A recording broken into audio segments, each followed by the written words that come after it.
من بعد ما عادل إمام بطل يعمل مسرحيات، والكآبة سيطرت على الوسط الفني لغاية ما جه أشرف عبد الباقي وعمل مسرح مصر ورجع البسمة تاني للمصريين.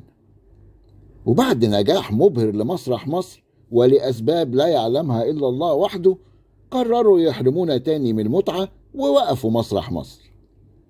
وبقالنا كذا سنة زي ما انتوا شايفين كده، محدش قادر يقدم مسرح كوميدي حقيقي محترم يسعد المصريين ويرسم البسمة على وشوشهم، لغاية لما ربنا رزقنا بمسرحية المستثمر والسنيد المتضامن التابع شيال الشنطة، وقدروا يرسموا الابتسامة تاني على وشوش المصريين.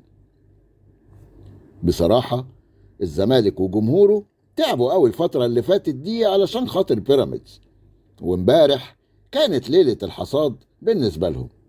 ممدوح بيه وعد ووفى، بس الكوميديا كانت عالية قوي امبارح. التعاون والرومانسية كمان كانوا في أعلى مستوياتهم. كل واحد ياخد الكرة شوية يباصوا مع بعضيهم كده، ولما يزهق يديها للتاني. حتى المدرب أبو أبلاتين لادع عمل كل اللي يقدر عليه عشان السنيد يكسب. الراجل طلع أحسن لعيبة في الملعب، طلع الشيبي، مهند لاشين، إبراهيم عادل، ونزل أسوأ لعيبة عنده. ده كفاية أحمد توفيق، الراجل ده رجليه الاتنين شمال. حتى رمضان صبحي مرضيش ينزله.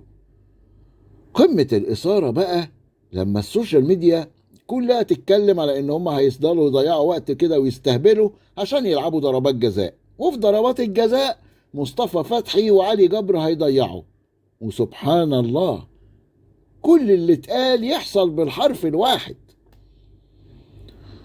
مش عارف والله اقول لكم ايه. تخيلوا واحد مدرب لادع زي ده عنده لعيب مضيع مرتين قبل كده قدام الزمالك ضربات جزاء، يقوم حطه تاني واحد، وسبحان الله اللعيب ما يكسفوش ويضيع لتالت مرة. الله عليكم، روعة، مبدعين بجد. وكمان بقى بعد المسرحية نبعت تهنئة لنادي الزمالك العظيم وجماهيره العظيمة على الفوز المستحق بالكاس.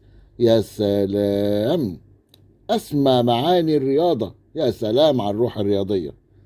يا ريت الفرق كلها تكون اتفرجت واتعلمت الرومانسية والروح الرياضية، بدل الناس اللي تعب قلبها دي وجري على الفاضي وتاكلينجز وخطط وافتح على الونجينة حلبسة.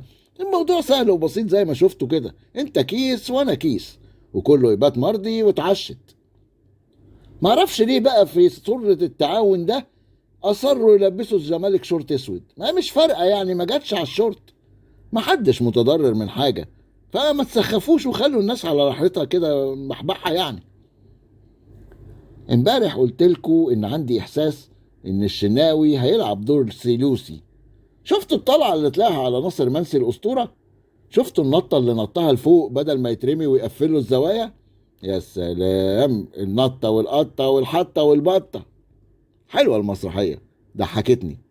اكتر حتة كمان ضحكتني منظر اشرف وهو سايب نادي القرن اللي رايح يلعب كاس العالم عشان يشجع كومبارس في مسرحية. كل زيزو وانتوا طيبين، ناس ما عندهاش دم.